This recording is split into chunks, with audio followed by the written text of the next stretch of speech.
Thanks.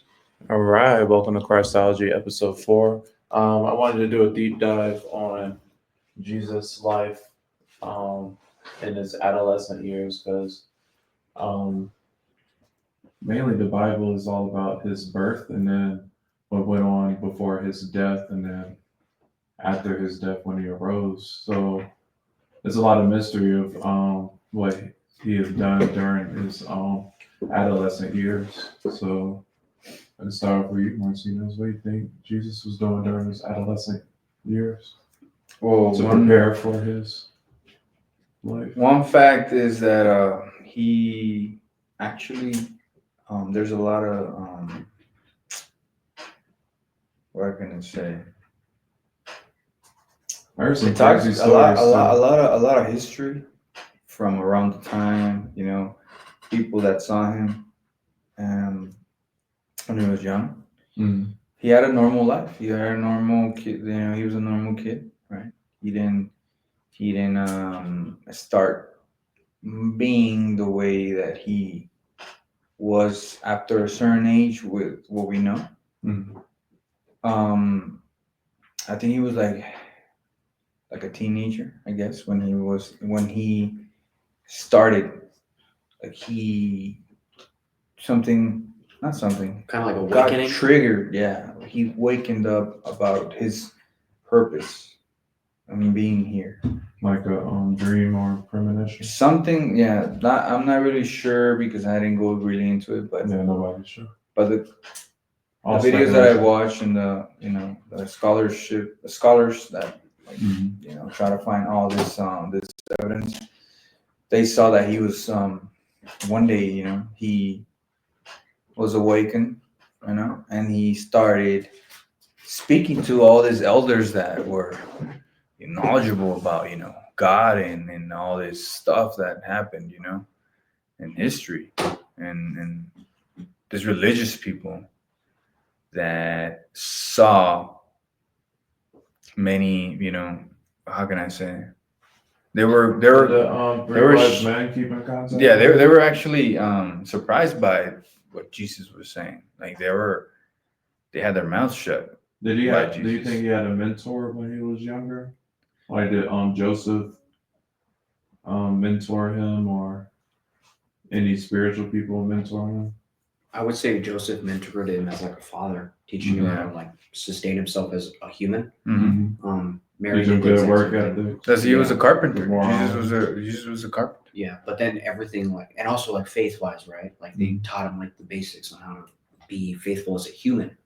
But once he awoken as like a god, he knew what he was gonna do, what was gonna happen, everything like that. Mhm. And then he was like, I gotta do this. And then he followed that path. Mm-hmm. And obviously he didn't know everything, right? The father blocked some things from the son when he was a human. All right. Like, what did he stop him from doing? The time he's going to return, right? After he died. He stopped him from knowing that. He was limited. Yeah, he limited him to a long time. Or a lot of things, I should say. Mhm. But something that like a lot of people don't know, like a little bit off topic, is like how he died, like how he actually dies. Mhm. Right? Because obviously he dies from his wounds Mhm. when he's on the cross. But the actual reason that he like dies is because he gets separated from the Trinity.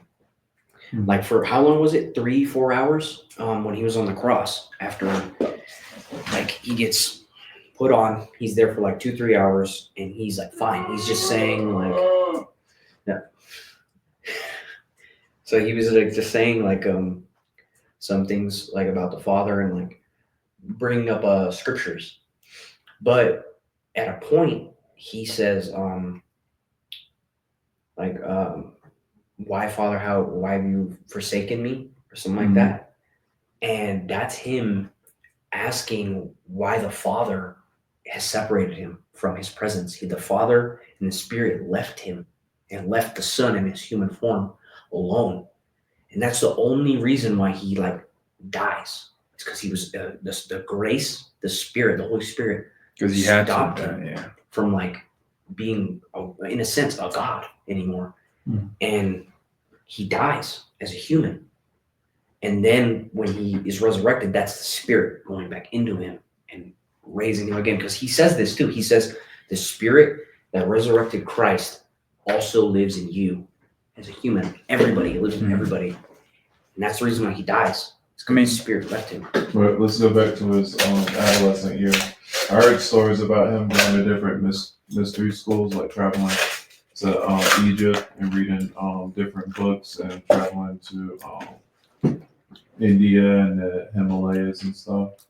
He did went to the Middle East around Iran and stuff like that. He did went to Jordan. He did went around that area when he was young. But like I said, when his awakening came, that's when he knew his purpose. And then he started doing that, right? Now, obviously, I mean, it wasn't normal that what happened to him since, Mary was spoken by, the angel Gabriel talked to her. They wanted, to get more information. They wanted to, I guess, travel and see if they can find, more about what's going on. Like I said, like his youth was like he was 33 when it happened. I mean, That's young. it's young. I mean, literally. I mean, he could. Like I said, like when he was younger, he was a normal kid. Just a normal kid. Like, he was a good kid, I guess. I don't know, maybe, I don't know. He was Jesus, probably was. Yeah. But like, what's your question? What is something that you think that he did? It's there was a lot of crazy stories I heard about him when he was younger. Like he had the Samara Morgan moment, like the ring where I forgot what happened, but he someone was doing something bad or where he stared at him and like killed them from staring at him. And then like other stuff or whatever. But that's all alleged. So but it's just a mystery about his what type of personality he had as a kid and what he did. You gotta understand that Jesus had a purpose. And Jesus, right, was God in human form. Right? He was limited because he was a human. Right? So think about the main reasons, the main objectives that he came here to do. Because if we go back to being when he was young and stuff like that, like, it doesn't really matter. What matters is what he showed us, what he taught us. And pretty much when he came, he changed history. His life when God came as a human changed the world. So if we want to see like details about it, it's kind of like we got to be there in that moment, right? Yeah, I know. Kind of. Now that I think of it, it'll kind of distract you from everything. Because I'm more detailed. I like the more detailed aspect, but for the average person, it'll throw them off guard. Let's say it's on wanting to learn about Martin Luther King. They'll learn about like all his achievements before he died and what he did. Right. Versus like, what was Martin Luther King doing when he was 18 years old? Right. I mean, there's so many things that you like. I mean, does it really matter? It's youth. Youth doesn't really come up that much because as a child, you're still learning life, right? And the world don't have eyes on you. And exactly. One of the things that the reason why God came here as a human being is to literally be a human, see the stages of life, find and see in person, have that experience being a human, how exactly that will turn out, and that's really important because he could have been here as God and be like, I'm God, like I don't feel pain, I don't feel none of this, I don't like what. No, he came in as a human, as obviously a kid. What he probably played, he probably he failed, At some point hit his knee. At some point he was hungry. Some point he was, wanted the company of his parents, his mom. He was scared. You know what I mean? Human needs. He went through the stages of being human and having human needs. So, at that sense, it makes it powerful, right? Because God humbled himself so much that he became a human, us, man. Like we're a disgrace, we're a disgrace, disgrace, honestly, for how we are now, right? Mm-hmm. And that's how powerful it is because he humbled himself to become human. Something too is Christ is sinless. So even as a child, like he didn't sin. In those early stages of his life, there was no sin. So probably like maybe let's say like if he was in some sort of schooling, maybe he got bullied or something. Like let's say another kid he's playing with another kid and they pushed him and like took his toy. He probably was just like got up, dusted himself off, and just was like, oh. He just again was always say turn the other cheek because he didn't sin. Throughout his whole life until he died, no sin as a human. And then most of the time when we get to the age of Perfect. Yeah, he was. And something else too is like a lot of people get it mixed up, like title for like God, right? Some people think that he's like a demigod because he's part human, part God. He's not. Demigod is when you're half human, half God. Christ is not a demigod. He is God and he is man. He's 100% man, 100% God. He's not one or the other. He's both. He's not half. He's not black and white. He's both. Like I was explaining earlier, like something we can't fully explain. We can't like we can try to explain it, but if you try, you're just gonna get mixed up because it's something we can't comprehend. Humans are like they want to see. Oh, this is this is that, and like it has to make sense 100%, so they can believe or they can understand it. But that kind of stuff is like I see it as like, look, Jesus came here and humbled himself. God came here and humbled himself, right? God says, right, as the Son, the Father, the Holy Spirit, right? That's three. And he talks with three of them. They talk to each other. They're one. They're one consciousness where they can talk to each other. That's is something that we can't understand. It's as simple as that. We can't understand that. But he did. You know how Jesus was there when the world was created, right? Oh yeah, he always has. Yeah. Always. What is it? Has been, has, and always will be. Yeah. Something like that. So like, there's so many things that we talk about because your topic was being young and stuff. I think like as someone that has a relationship with God, it's kind of like I want to know what you actually want me to do. What's your teaching? It's not did he had a fight when he was a kid, or did he care for animals, or like did he had a pet or something like that, or did he go somewhere and almost kill someone? No, like The questions are inconsequential.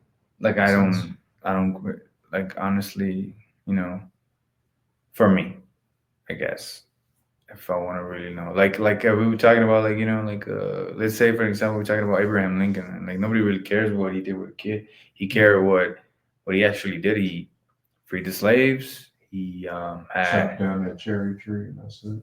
he was a good man. He was assassinated. Right. Martin Luther King.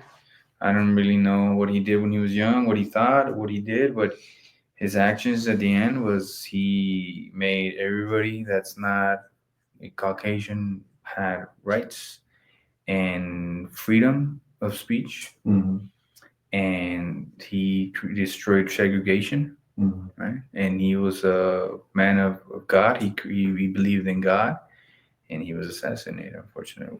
But he did something. He did. I believe that he did go. He is going with God because he sacrificed himself Mhm. for the good of people, man. And that's something that God actually, because remember, most apostles died for preaching the word of God. Some of them, one of them was, I think Paul was decapitated. Yeah. Somebody was hanged.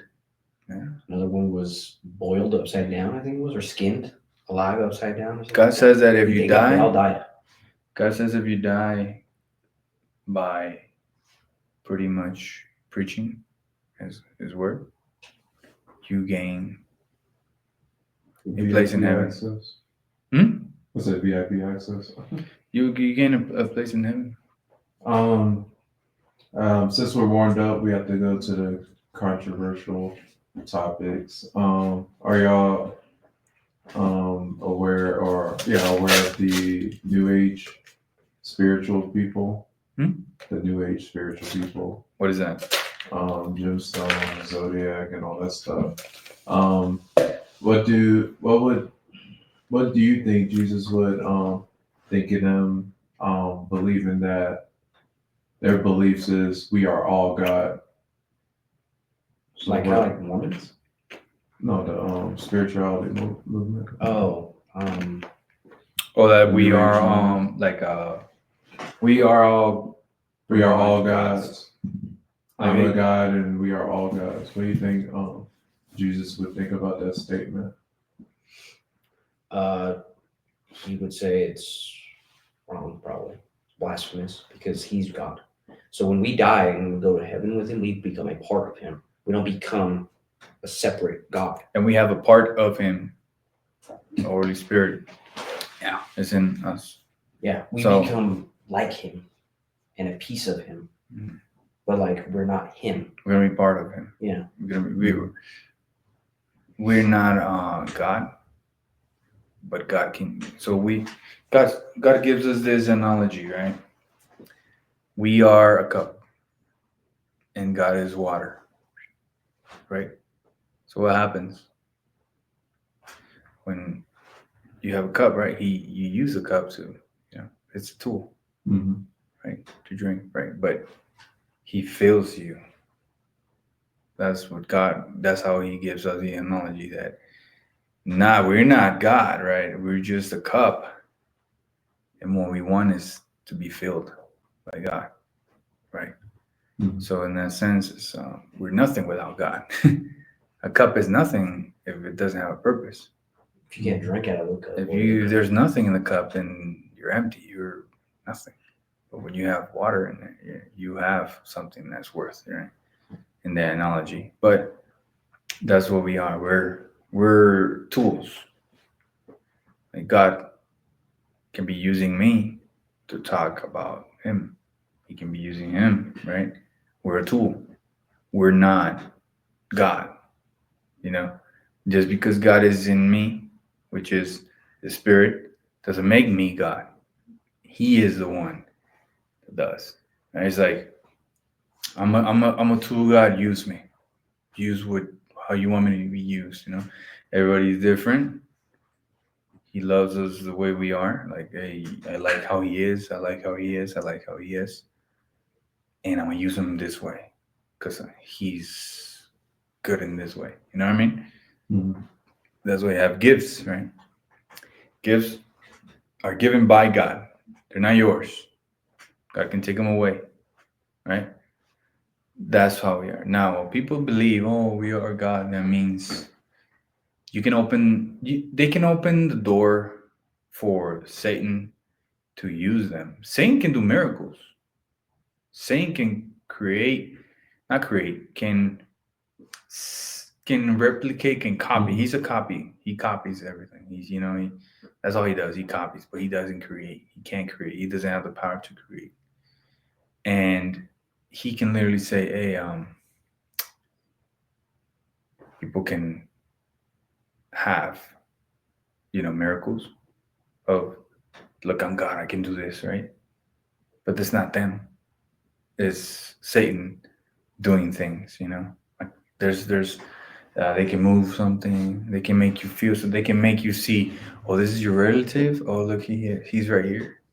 That's a demon, right? Because they seen you. You're scaring. They seen you how you talk, right? They seen how you act. Yeah, they can mimic it. They can make me. They can literally make the same thing as you're doing right now, and literally say what you would say, and some people can say, "Oh shoot, like that is him." Open the door, it's your friend. That's Right. scary. So, They're mimics, bro. some he does that, right? So people that, hey man, I'm God and I can make you win the lottery or do this and that. People always pay. The devil makes you pay. Nothing's for free. Right. And one of them, he wants your soul. He wants you, right? And he takes you away from God. If you can tell, hey, I want to be rich. You'll be rich. You know what's gonna happen? You're never gonna be happy. You're gonna be miserable. There are stories of people selling their souls to the devil, and they get what they want. And you know what happens? Their family dies. They live a miserable life. They never. You live a long, miserable They- life too. They always pay, and it's not how you like. And God tells you, man, you follow me. It's not gonna be easy because the devil's gonna attack you. The devil doesn't want. And one day there was a saying. I was in church one day, and I like this. And I told one of my pastors, I always feel like a sexual feeling around females, and sometimes I can't concentrate about like listening or and this Praying person and focusing. and this person told me, yes, it's a battle. Why? You think the devil wants the people that are outside drugging themselves? No, he has them in his hands. He wants you. He wants his people. He's mad that you're here. He's pissed off that you're listening about God. He's mad that you're talking about God. He hates that. He wants you to be outside, drugging yourself, drinking yourself to death, going out at parties and making yourself fool. He'll laugh at you, right? He wants you. He wants you. Why? Because that's his mission. You're his mission, right? Now, one of the things that God promises is once you're with God and Jesus bought you with his blood and you accepted that Jesus' blood cleaned you and you're bought by his blood, you are always going to be protected by God. And he'll try. He'll try to, and if you're like, oh, dude, I want to like do this, I want to do that. Yeah, but he always going to bring you back. Hey, and that's happened to me.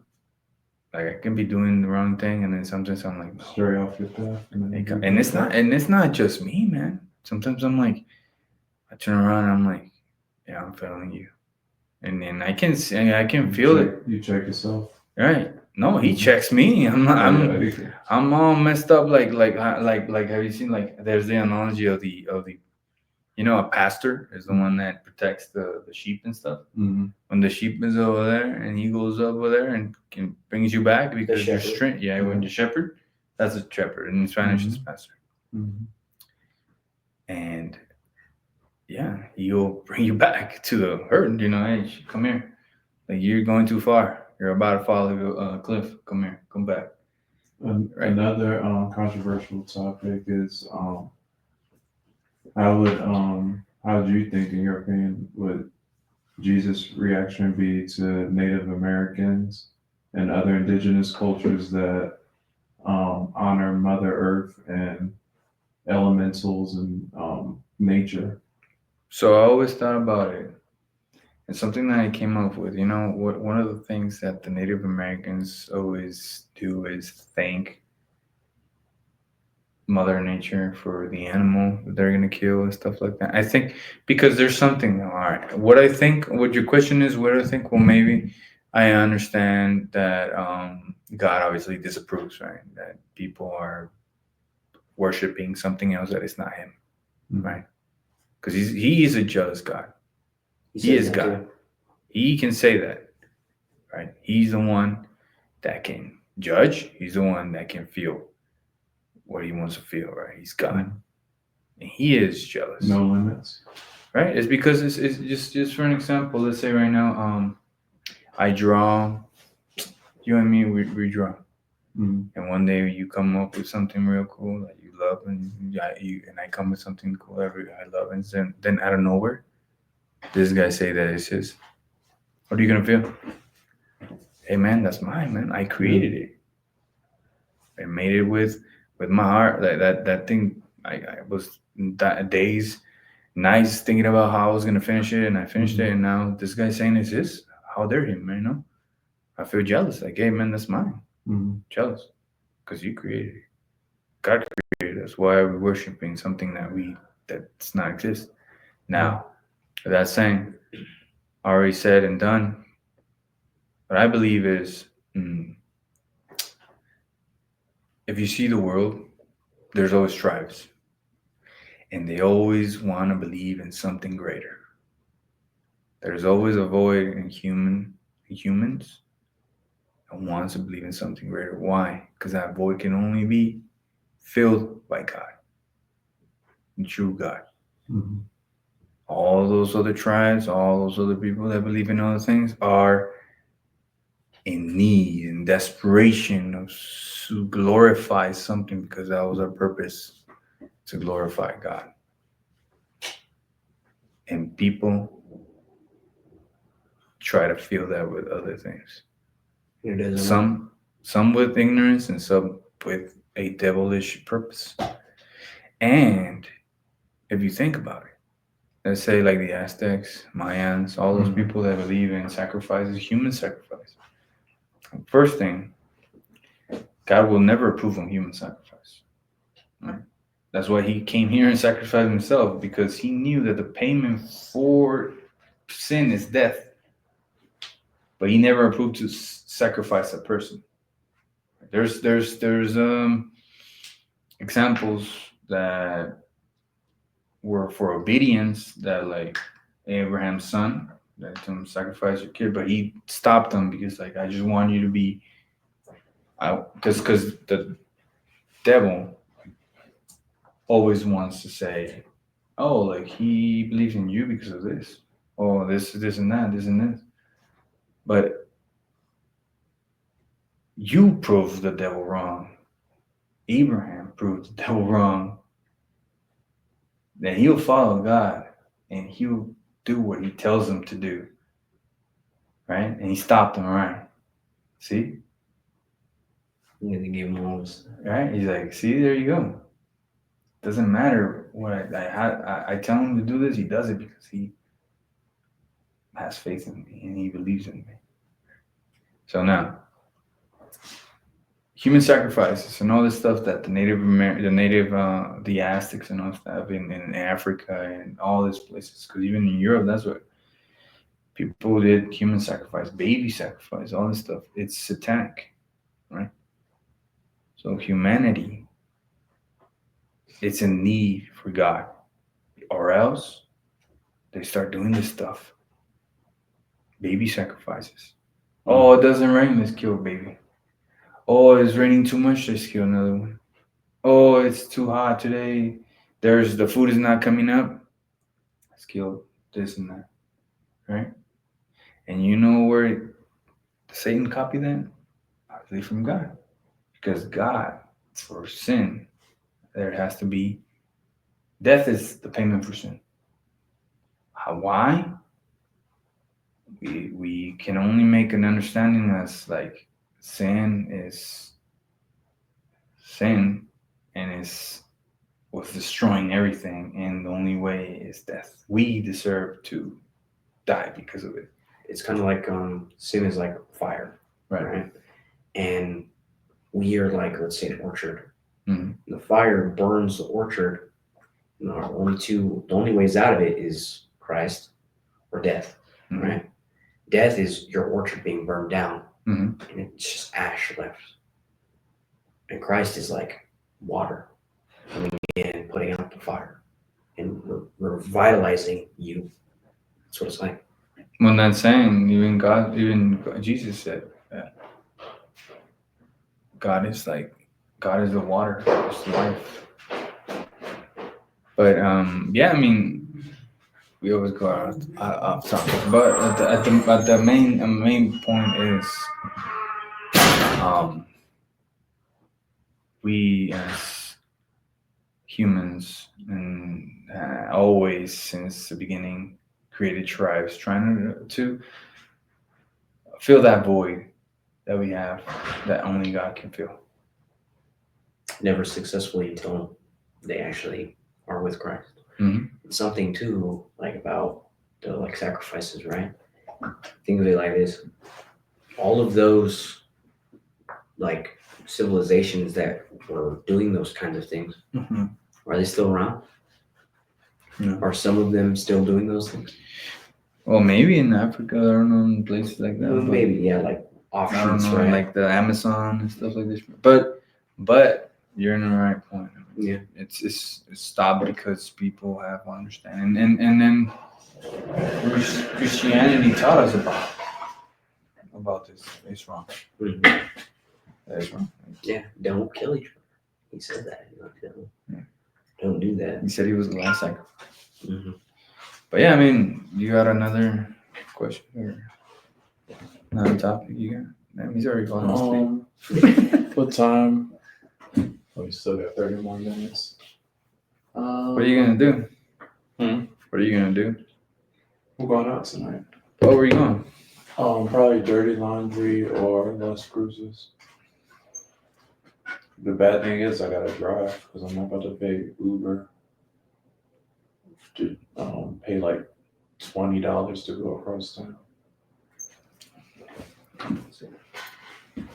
I'm still recording. Oh, you want to scroll through the pictures? I'm trying to think of what else about Jesus.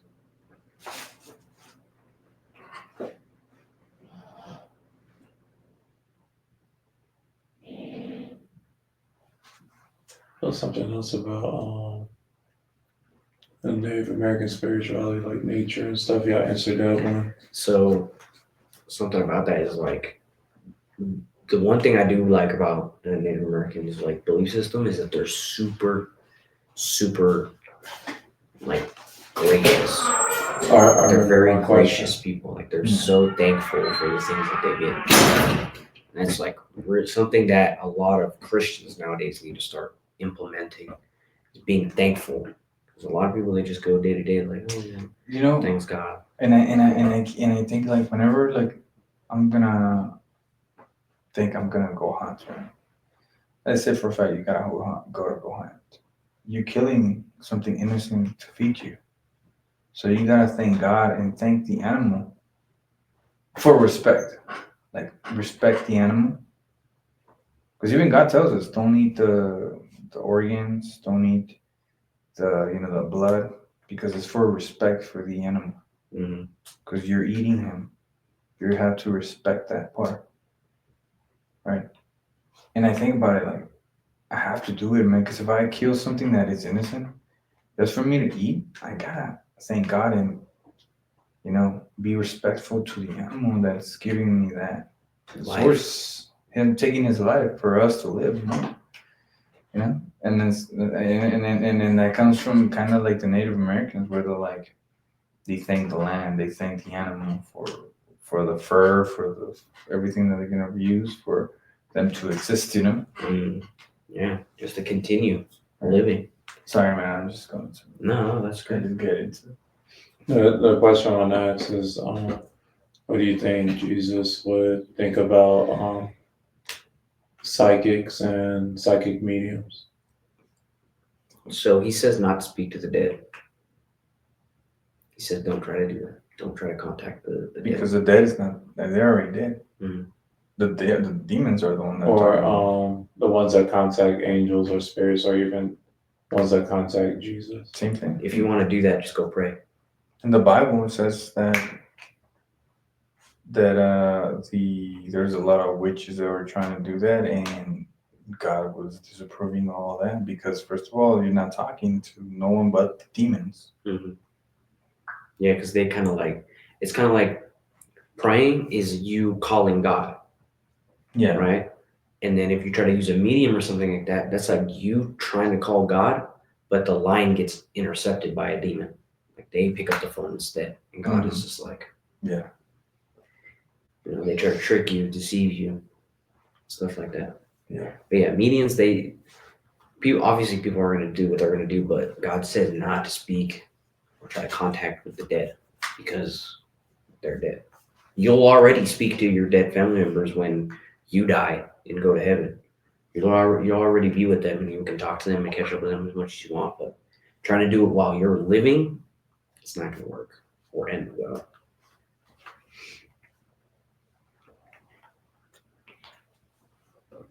You okay, Como? Yeah, I'm trying to think of some more stuff. I would say, I have a question. How would Jesus react to like the other religions, like their higher powers?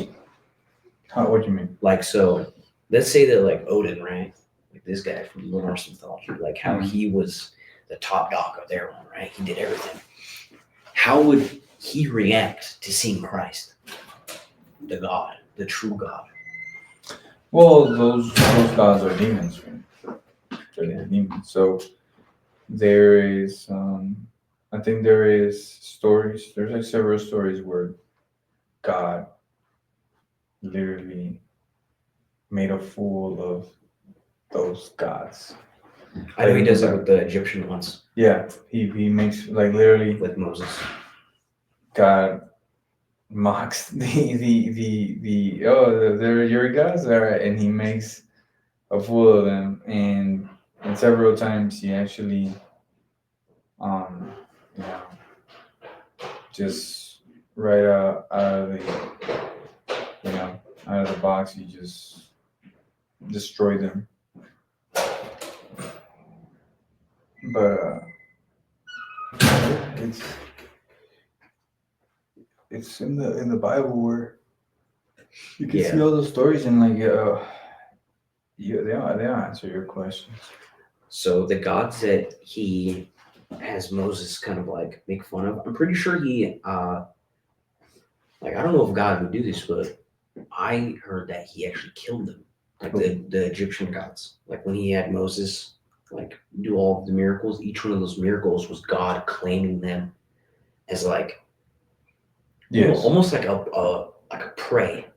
Like he's saying like, hey, you're not what you are. Like what you say you are, I am what that is, and you're nothing. And he like ends them. Yeah. And so he does that to how many, like 8, 9?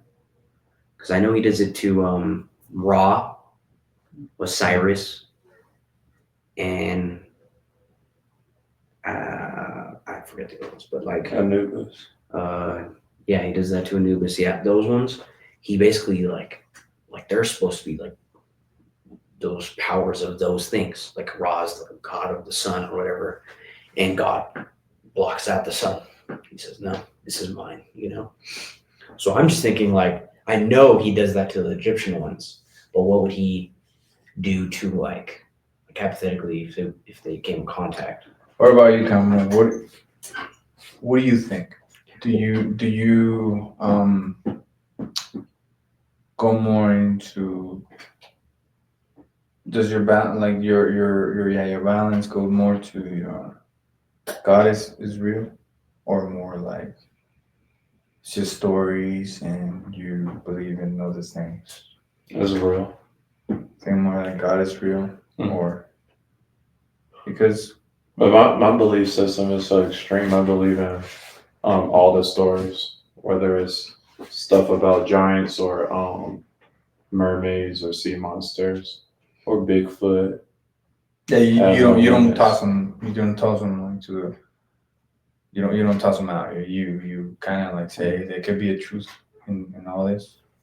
I pretty much believe in everything except for Hollow Earth and then like some other stuff. But something I would like to say is like how he said like Bigfoot. I mean, and Flat Earth. I monsters. don't believe in Flat Earth or Hollow Earth. Yeah, but like with monsters, right? So we all know Cain, who Cain is, first murderer. Ratchet. Something that I like to think about is when he killed his brother, like how he corrupted himself with that sin, Yeah. and how like his bloodline is been corrupted by that sin. Right. Is he the first what we would classify as a monster? Like, because obviously the first murderer, right? Like that's a big deal. The first murder. Like, Right. so one movie that I watched when I was little is called Beowulf or Beowulf, whatever. Beowulf. Beowulf, yeah. And the monster in that movie is called Grendel, Grendel. and he's supposed to be like this ugly creature that like, eats men, and he's like 12'5". Like Dracula kind of. Kind of like Dracula, but he doesn't drink their blood. He like eats them, like body and all, I think I've bones seen and that stuff. movie. Yeah, it's Yeah. like a troll, no? Like, Yeah, Yeah. he's like a troll, They're and nasty. he's a man eater. He goes and kills people from this town, and the king's asking for help. So he calls Beowulf to come help him, and Beowulf ends up killing Grendel. But something about like the lore behind that is Grendel is actually one of the descendants of Cain. Mm. So I was like, that's actually pretty cool because if Cain was the first murderer, that was like his corruption to his blood would now birth only monsters. And I believe that there's so much. There's more questions than answers. So there's more things that we don't know that maybe we don't. Right? Because even in God, Jesus said, there's things that I don't want to tell you. Like you don't need to know that literally will affect us worse than, most things that we already seen. But those things that you're saying, like those mythical creatures and all that stuff, I don't discard. What's that? Is that the word? Discard. But I do think like It's a little far fetched. I don't really need it to know. If I see one day, I'm like, oh shit, like there's got to be a reason. Yeah, that's my belief system. Is if it doesn't, if it benefits you, then it's okay. But if it doesn't benefit you, there's no reason to believe in it. There's always a purpose, right? I think there's a purpose for things. There's a purpose why God lets things happen. Right? There's a purpose why everything is going around the way it is. Right? And there's things that God's going to protect me from seeing. I don't need to see. Mm-hmm. There's things that I need to see. Right? And that's the reason why I don't like discard things. But I do think like I don't want to go deep into it because maybe I don't want to find out, Yeah, it'll take you off focus. And like I said, like it won't. Like one day I was thinking like maybe because you always feel that feeling of something watching you. I'm like, if I ever see something, I'm just gonna believe more in God. Yeah. Because I'm like, all right, you're looking at me. All right, show yourself. Like, all right, okay, I believe now that. Like I already believe in God, but just me seeing that be like, you just did a trap card, man. You just did a Uno reverse, man. Because like you thought you were gonna be scaring me. Hey, if God is with me, who is against me? It's like with the conspiracy theorist community. There's a split within the conspiracy theorist community where one side believes, well, both sides believe in the same thing, but one side is like, oh, the government is controlling us and we live in a simulation and stuff like that, but they don't take charge of their lives. So it's like, why are you believing in something if it's like not benefiting for you? Versus the other side of conspiracy theory is, okay, they're doing this stuff, but at the same time, I control my life, I control my reality. So it's okay. Were you trying to say that people are doing their own reality? No, it's like they're taking charge. Like you're in let's say you're in a bad neighborhood, and then you understand that it's a bad neighborhood. You try to go through it and then gain enough money to move out of it. Versus the other perspective. Be like, yeah, I live in a bad neighborhood. There's nothing I could do. I'm about to be living here for the rest of my life. You got to like take control of your situation. You can't stand the heat. Get out the kitchen instead of just staying in the kitchen and complaining about it. There's some stuff that we can't control. Well, technically, humans can't control anything. It's all God. God provides. That's one of the things. They came in early. We about to switch it. So we could end the episode. Yeah. Episode 4. You guys gotta